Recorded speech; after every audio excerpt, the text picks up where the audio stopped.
Assalamualaikum, this is Ariful Islam from Shadow Vlogs. Hope you guys all are good. আজকে মনে হয় বছর খানেক পরে হচ্ছে আবার ভিডিও করতেছি। এর আগে হচ্ছে ব্লগিং করা হয় নাই। আসলে এর মাঝখান দিয়ে অনেক কিছু হয়েছে, অনেক বিষয়গুলো আসলে শেয়ার করার মতো না। একান্তই আসলে ব্যক্তিগত পার্সোনাল বিষয়, দ্যাটস ওয়াই হচ্ছে আমি শেয়ার করছি না। এছাড়া হচ্ছে আরেকটা ট্যুর দিছিলাম এর মাঝখানে, সো ট্যুরের হচ্ছে ভিডিওটা করা হয়েছে, বাট আনফর্চুনেটলি বাসায় এসে দেখলাম যে আমার ভিডিওগুলো আসলে মোস্ট অফ দ্য ভিডিওতে সাউন্ড নাই। তারপর হচ্ছে আপনার সাউন্ড ক্র্যাক আসছে, কিছু জায়গায় হচ্ছে সাউন্ড হচ্ছে আপনার শো শব্দ আসছে অনেক বেশি। সো সব কিছু মিলে আর কি ভিডিওটা আপলোড দেওয়া হয় নাই, আর ওই এনার্জি হয় নাই যে আবার হচ্ছে ভিডিও করি। আবার হচ্ছে আরেকটা বিষয় হচ্ছে মাঝখানে মুড চলে গেছিলো যে ব্লগিং আর করবো না। সো এখন আমি আলহামদুলিল্লাহ আবার নতুন করে শুরু করলাম, সবাই দোয়া করবেন। তবে আজকে হচ্ছে ফেব্রুয়ারি মাসের 26 তারিখ। সো আজকে চেষ্টা করবো যে আজকের ভিডিওটা আজকে আপলোড দেওয়ার। যদি আজকে দিতে নাও পারি তাহলে আসলে কাল বা পরশু দিন আপলোড দেওয়ার চেষ্টা করব। আর বর্তমানে কিন্তু আসলে চোর ডাকাত বাটপার ছিনতাইকারী এগুলো আসলে অনেক বেড়ে গেছে। সো সবাই সাবধানে চলাফেরা করবেন। গতকালকে হচ্ছে আমাদের উত্তরা বিএনএস সেন্টারে একটা হচ্ছে ছিনতাইকারী ধরা হয়েছে। একটা না, মূলত তারা 4 জন ছিল। 4 জনের মধ্যে আসলে 2 জনকে সন্দেহভাজন ধরা হয়েছে, যেমন হচ্ছে 2টা ছোট বয়সে কম ছিল একটু, তো ওদের কাছ থেকে কিছু পাওয়া যায় নাই। ওদেরকে আসলে 2-1টা চর দিয়ে হচ্ছে ছেড়ে দেওয়া হয়েছে। আর বাকি 2 জন যে ছিল তাদেরকে আসলে ধরা হয়েছে। তাদের কাছ থেকে মোটামুটি দেশীয় অস্ত্র সেটা পাওয়া গেছে।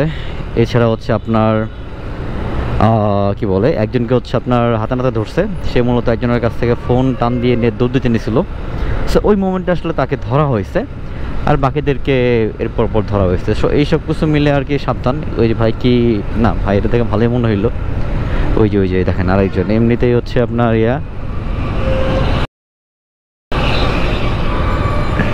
একটু হাত দিয়ে সিগন্যাল দিলাম, যেহেতু ভাইরে হাত দিয়ে দেখাইলাম যে ভাই ওভারব্রিজটা দিয়ে পার হইলে তো ভালো হইতো। একটু কষ্ট হইলে ওভারব্রিজটা পার হইলে কিন্তু সে সেফ।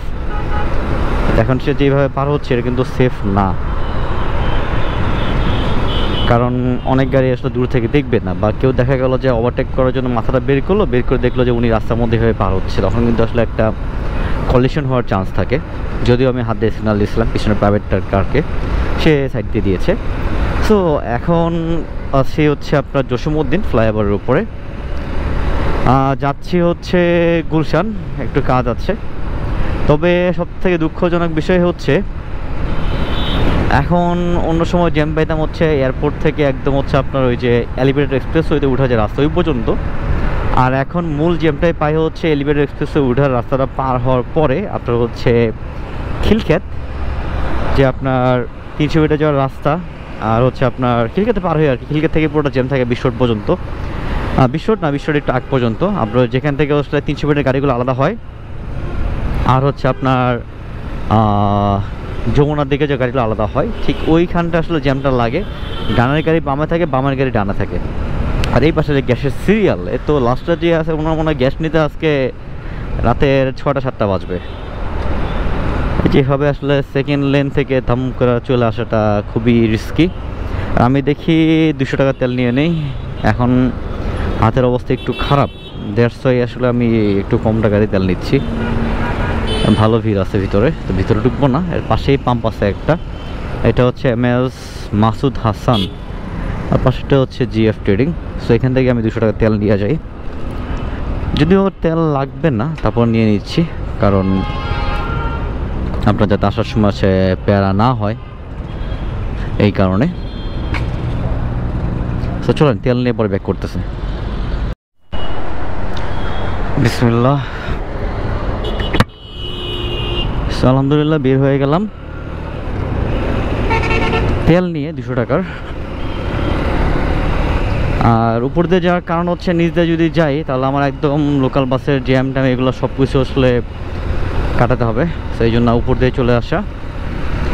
আর লেফট থেকে ডাইরেক্ট ডানা নিচ্ছি, রাস্তা ফাঁকা ছিল, দ্যাটস ওয়াই। যদি এটা করা ঠিক না, এটা রিস্কি, বাট তারপর আসলে আমরা বাঙালি, আমরা ভুল করি, ভুল থেকে শিখি, এবং হচ্ছে আমাদের যেটা আসলে সুবিধা মনে হয় আমরা সেই ভুলটা করার ট্রাই করি, এরপর সেটা ডিফেন্ড করার ট্রাই করি যে না এটা ঠিক আছে।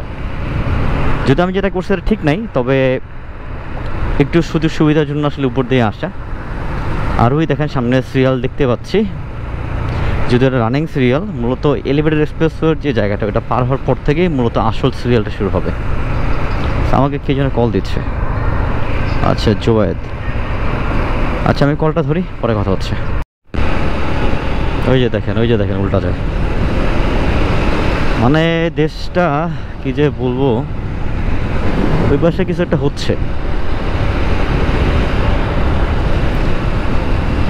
যাক, যে যার মতো হচ্ছে চলতেছে ফিরতেছে, এটা নিয়ে কিছু বলা যাবে না। এটা নিয়ে বলতে গেলেও সমস্যা, না বললেও সমস্যা। না বললে ভিতরের মধ্যে দুক করে যে কেন বললাম না, কিছু বলা উচিত। আবার কিছু বললেও সমস্যা, কোন জায়গার কোন নেতার কি না কি হয়, আবার এসে বলবে ভাই আপনি এটা কেন বলছেন, এটা তো আপনি বলা ঠিক হয় নাই। সেই হচ্ছে সমস্যা। আসলে সত্যি বলতে আওয়ামী লীগ সরকার ঠিক আছে নাই এখন দেশে, কিন্তু এখনও কিন্তু আসলে দেশের মধ্যে সেরকম নিরাপত্তা নিশ্চয়তা যেটা আসলে দরকার, সেটা কিন্তু এখনও দেশে কিন্তু নাই। হ্যাঁ, আওয়ামী লীগ সরকার নাই ঠিক আছে, আমরা হচ্ছে একটা কি বলে, একটা ঝামেলা থেকে কিংবা হচ্ছে একটা ভয়ভীতি, একটা জীবনযাপন ছিল, সেখান থেকে আসলে আমরা মুক্তি পাইছি। কিন্তু এরপরে কিন্তু আমাদের মধ্যে ভয় দেখতেছি, অনেকে রামদা নিয়ে ঘুরতেছে, শোডাউন করতেছে, চাঁদাবাদী চলতেছে। তো আসলে এখন আমাদের যে সমন্বয়ক যারা আছে, উপদেষ্টা যারা আছে, এবং হচ্ছে বিরোধী দল বলতে যারা আছে, জামাত বিএনপি যারা আছে, সবার উচিত আসলে একসাথে এগুলো নির্মূল করা। কারণ ভাই আমরা একটা সুন্দর একটা রাজনৈতিক দল চাই, যেটা দেশ শাসন করবে, দেশকে সুন্দরভাবে সামনে এগিয়ে নিয়ে যাবে এবং আমাদের জীবনে নিশ্চয়তা দিবে। সেখানে বামে চলে যাব বাড়িধারা ডিওএইচএস এর রোডে। কারণ সোজা গিয়ে যদি আসলে আমি গুলশান দিয়ে পরেও আসলে ঢুকি, তাহলে আমার প্রচুর লেট হবে, প্রচুর জ্যাম পাবো। আর আমি এখান দিয়ে যদি যাই তাহলে আমার তেমন কোনো জ্যামই নেই, রাস্তা মোটামুটি ফাঁকাই বলা যায়। আর বাড়িধারের ভিতর দিয়ে তো মোটামুটি আলহামদুলিল্লাহ জ্যাম ট্যাম থাকে না। তবে এখানে একটা হচ্ছে ট্রেনের ক্রসিং থাকে একটা, এই যখন ট্রেন দাঁড়ায় আছে, ওই সামনে একটা ট্রেনের ক্রসিং আছে, যে ক্রসিংটার জন্য আসলে একটু রাস্তাটা চাপা হয়ে গেছে এবং ওইখানে আসলে জ্যামটা লাগে। যখন গাড়িগুলো আসে, রিক্সাগুলো চলে যায়, সাইড দিতে যায় না, তখনই জ্যাম লাগে। গুলশানের হচ্ছে এই রোডটা 74 রোড নম্বর। এই রোডটা আমার কাছে পার্সোনালি খুব ভালো লাগে, শান্তশিষ্ট নিরিবিলি। তারপর হচ্ছে ওয়ান ওয়ে, তারপরে কিন্তু হচ্ছে এরকম রিক্সা টুকটাক হচ্ছে আপনার উল্টা আসে, সো এটা আপনার খেয়াল রাখতে হবে। বাট এই রাস্তাটা কিন্তু হচ্ছে আপনার ওয়ান ওয়ে, ডেডিকেটেড।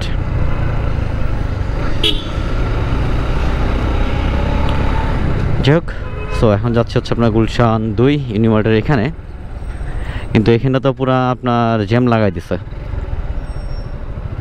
কাহিনী কি এটাতে বুঝলাম না।